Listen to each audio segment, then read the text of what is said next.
Hey guys, and welcome to a new video. Day 2 of the Mayhem event is pretty much done, and I've been progressing my Ignite Elementalist, what it is right now, the planned EK Ignite, towards, I think we're at Blood Aqueducts now, so I've been playing like a couple hours on the start, basically, stopped with like level 37 without any laps done, and yesterday I started to like progress further, spending another like a couple of hours. And yeah, got to Blood Aqueducts, level 66 as of right now. And I want to talk about the leveling experience so far.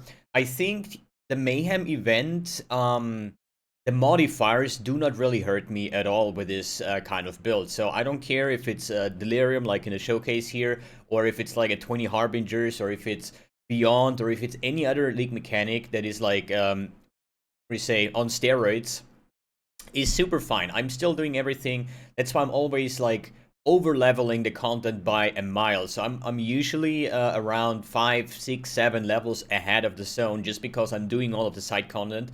And with the additional monster packs and everything, you're gonna get some very nice juicy experience along the way. So I did not like pre-level in any zone just because I thought it was like a good idea. It just was naturally. So moving on from the start. Basically, level 37, the first thing I've done yesterday was the first lap, and I knew that this is going to be a very big power spike. So we're talking about Shaper of Flame. So if I pause this real quick and open the Path of Building, so you can like follow and toggle along. So basically, this is the wrong PvP. Let's go here, day 2, level 60. Here we are. So basically, getting Shaper of Flames is like such a ridiculous damage increase. Hits always ignite. That means that I was able to spend a couple of regret points to remove all the chance to ignite. So typically, as a fire build, you need a fire skill to inflict ignite, and you need the chance to ignite, right? Not every fire skill will actually inflict an ignite unless you crit, because a critical strike will always inflict the ailment. But I had like over here chance to ignite, here chance to ignite. I had here the 20% chance to ignite, and I think over here the 50% chance to ignite as well. I think I was like 95% or 100%, something like that, chance to ignite. And once I've done the lap, once I've got the Shaper of Flames, it says hits always ignites. That means you do not need any kind of chance to ignite anymore. So spend a couple reset points and moved over to here fire.multi instead of the chance to ignite over here. I moved into fire.multi over here. And yeah, pretty easy. Then all damage can ignite. That's the next very important part, because as I said before, only fire damage can ignite. With Shaper of Flames, not only do I not need any chance to ignite, but all damage can ignite. That means even my lightning damage, my physical damage. If I go and just shoot a normal auto attack with my wand or whatever weapon I have equipped, I will inflict an ignite, even though it's not fire damage. It can be chaos damage. Every damage can ignite. And this is the beauty of this node and why this is so strong, is because now I can utilize every part of damage, basically. So if we just take a look, because I'm playing Wave of Conviction right now. Wave of Conviction comes with a 25% Fizz to Lightning conversion and a 25% Fizz to Fire conversion. This is natural on the skill gem, right? And since I was using Wave of Conviction early on, just because it feels a lot better than shooting like one single fireball and stuff, I used the Fire Mastery with physical damage converted to fire damage, so that's another 40% Fizz to Fire. So we end up having 25 Fizz to Lightning and 65 Fizz to Fire, basically, right? And that is a combined total of 90. So that leaves 10% physical damage, basically, on my Wave of Conviction. So usually for an ignite build, only this part will actually be able to inflict an ignite and so on. But with Shaper of Flames, all damage can ignite. All of that will ignite. So that just gave me like a 35% damage boost in that case, overall on my damage. And on top of that, we have 25% more damage with ignites. You inflict with hits for which the highest damage type is fire. That sounds a little bit crazy, but the thing here is, as long as if you mouse over your Wave of Conviction and it says the fire damage part, let's say now with this case, let's do 250 lightning damage, then we have 650 fire damage, and 100 damage is physical damage, right? So my highest damage type of my Wave of Conviction right now is fire damage, right? Because proportionally with the conversion, we have the highest fire damage on our mouse over, basically, right? And that's why I'm getting another 25% more damage. So now you see how insanely strong Shaper of Flames is. I don't have to worry about my chance to ignite. All my damage can ignite, and I get 25% more damage on top of that once my skill has the highest damage portion is fire. If I would add, for example, let's say, I don't know, 300% Fizz as extra Chaos, for example, right? Then I would probably get another, I don't know, man, let's say 1,500 Chaos damage. So now this looks different, right? So now my highest damage type that is hitting the enemy, that is inflicting the ignite, is Chaos damage. Thanks to Shaper of Flame, even my Chaos damage can ignite, but since Chaos damage is the highest portion, I will not get the benefit of the extra 25% more damage. So keep that in mind for the future once you start adding more and more versions of Fizz's extra other sources of damage, basically, right? And I gotta say, after doing the first lap, after getting Shaper of Flames, leveling until now was a complete breeze. Like, there is not even a question. Like, it's so easy. I didn't even bother too much with like updating my gear and whatnot, just because I go in, I have my 4-link Wave of Conviction that is currently, I think, Wave Conviction, Ignite Proliferation, I think Unbound Ailments and Burning Damage or Cruelty. Nothing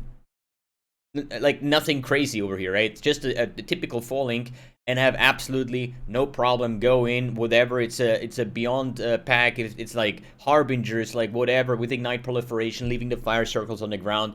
Monsters are constantly dying, and it is like just super easy. So if you want to leak start and ignite build because you want to play something like EK Ignite like I want to do, then just take this route. You know, start off with like Fireball, then the what is it?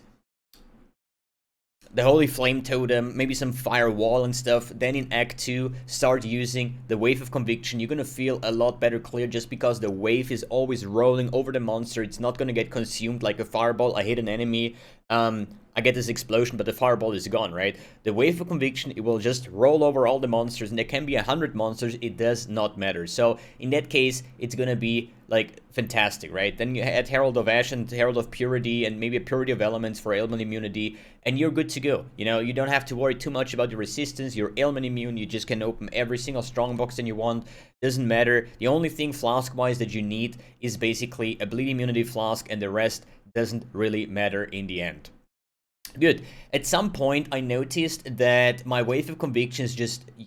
it's using too much mana. Even on a 4-link, it's like a 40 mana cost, and if you only have like, let's say, 100 mana left over, you don't really have clarity or any sources of mana regen, so you always have to like Wave of Conviction, Mana Flask, Wave of Conviction, Mana Flask, and it's kind of getting annoying, and that's why I opted in the Eldritch Battery quite early. And since I went for Eldritch Battery, it was absolutely no problem to sustain my mana, as you can see over here, right? We have like only a 300 energy shield here, right? And based on like mana like energy shield stuff, I even got like here the mastery, which says 1% of ally damage leeches energy shield. It's absolutely no problem to sustain that. But at some point, I started to opt in my Divine Blessing support, right? So I added 2 new forms here, which is my Arcanist brand. I'm going to talk about that in a second. But here, the Malevolence setup. So we have Malevolence and Haste with Divine Blessing and Increased Duration. What that does is you can use the aura as a castable skill, and then it will hold like 15 seconds or something while you have this buff. I don't know if I have it over here. No, this is where I haven't done the thing yet. I think if I just scroll forward, here you see I have Malevolence and Haste now. That was somewhere in Act 8 or something. Not that I needed it, but I thought like, hey, I have a couple of 4-links. I want to start using the things that I want to use for my EK. So I want to pre-level the gems and stuff, right? So as you see, every time I'm using my Malevolence or Haste, depending on what, I'm getting this buff over here. And then there is also a note on the tree that is a mana note, like a Reservation Mastery, which says non-curse aura skills have 50% increased duration. So So instead of like a 15 or 12 seconds buff that I get from Divine Blessing, it goes up to like 20 or 25 seconds once the skill gems are higher up, right? So then it becomes super easy to maintain that, right? It's like, if you have a good mapping speed, basically, you use that like 3 times or something. Most of the time, if you have good damage, you would run around with haste because of cast speed, because of movement speed. Just the average or overall mapping experience becomes better. And then you have like a beyond boss spawning, a map boss, any like unique boss that is just having more life. You press your Malevolence, and then you have like this extra chunk of damage. And once the boss is dead, you go back to haste and get the additional speed. It's super nice to have that kind of version. But it still costs like a 500 or 600 mana, and from the earlier stages, I only had like 300 energy shield, so I couldn't really cast it if I had mana, like auras reserved, right?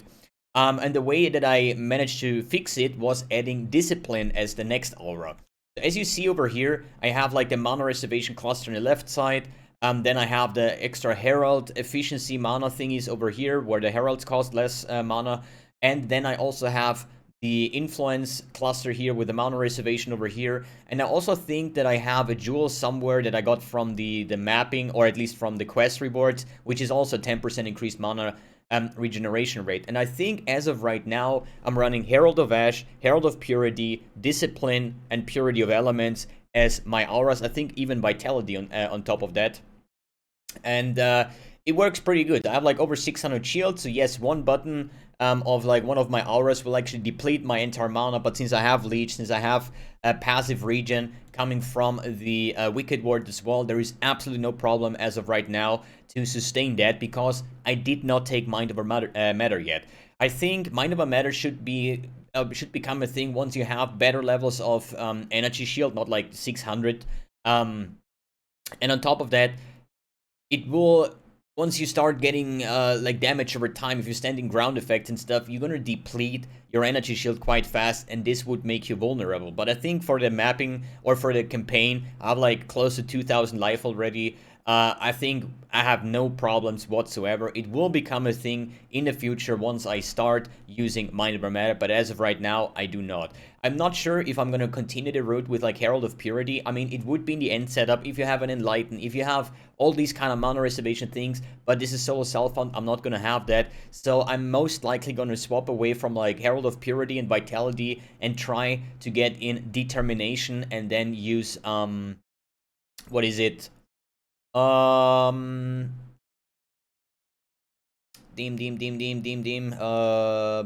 Shell, yeah. As of right now, I do use Molten Shell on my left click, but I don't have armor. My Molten Shell absorbs like 100 damage because I don't have armor, right? It scales off that, right? But I still want to use it as of right now, because I know I'm going to use Determination quite soonish. Otherwise, I would use like Steel Skin or something, because it has a higher shield if you don't have it scaled by armor, basically, right? Good. What else did I add? I added my Arcanist brand setup. So I have Arcanist brand with Flammability, Flame Surge, and Hydrosphere. Hydrosphere is not used right now, because this would be later on with EK Ignite, you know, with the Gloomfang amulet. So your projectiles chain up the Hydrosphere and get the extra chunk of chaos damage to inflict a big massive ignite. I still put it in just because I can level it, then later reset it with like quality and stuff, right? But it's about Flammability, Flame Surge. This is just a pure single target thingy. Conqueror, yeah, campaign bosses and big monsters, put down Arcanist brand, and he will then cast Flammability on the target, then Flame Surge, extra damage from base of your ignite, and then the Hydrosphere, and then back to Flammability, and he will just channel those 3 things over and over, and it just adds a chunk of extra damage. Flammability would later on be replaced by a Flammability on hit ring and stuff like that, but I do not have access to that whatsoever. Good. What is the next plan? When will I go EK Ignite? So basically, it is based on the gloves that I want to find. I still want to find the Hrimsorrow gloves, because they got changed and they now have 100% physical to cold conversion, and this will actually add the possibility for me to go over the multiple conversion thanks to Shaper of Flames, right? So as long as I don't have the Hrimsorrow gloves, I'm not gonna play EK, because there's just no point. I'm just gonna lose like a tremendous amount of damage, and the Wave of Conviction setup works so fine right now. But I think like there is obviously multiple key items in the EK Ignite build, whether it's the ring from this one sub-boss of the, what is it? The Uber boss, the fire one, Steering Exarch, you know, the pre-boss drops a ring that is super nice with the cover in ash and stuff. Then the Gloomfang is big, right? An obliteration, any source of explosion is gonna be big, right? But I think what is actually needed is the conversion. And as long as I don't have the Hrimsora gloves, and I hope that I'm gonna find them today, tomorrow, in the worst case scenario, I'm not gonna find them at all, right? But then I can still say, is this league start worthy or not, right? But as of right now, absolutely no problems. And today I'm just gonna try to farm a couple rounds of Blood Aqueducts, maybe get some humility cards, maybe I decide to farm a Tabby, who knows, to get a 6-link basically, right? I want to do 3 out of 4 laps and then get into maps. This is basically the plan for today, and we're going to see how that turns out, and I'm going to keep you guys updated. Both path of buildings are in the description below, the one from the first day, level 37, and the one that I'm currently using with the swap gems and everything, and the current skill tree. And yeah, you can toggle along, play along, or wait for the updates if you could say like, okay, I'll let MBX test all this like Ignite EK things for league start, and then I'm going to make my decision if I want to pull this build off in the next league that is going to get released in December. Alright guys, thanks for tuning in, thanks for watching, and see you in the next video.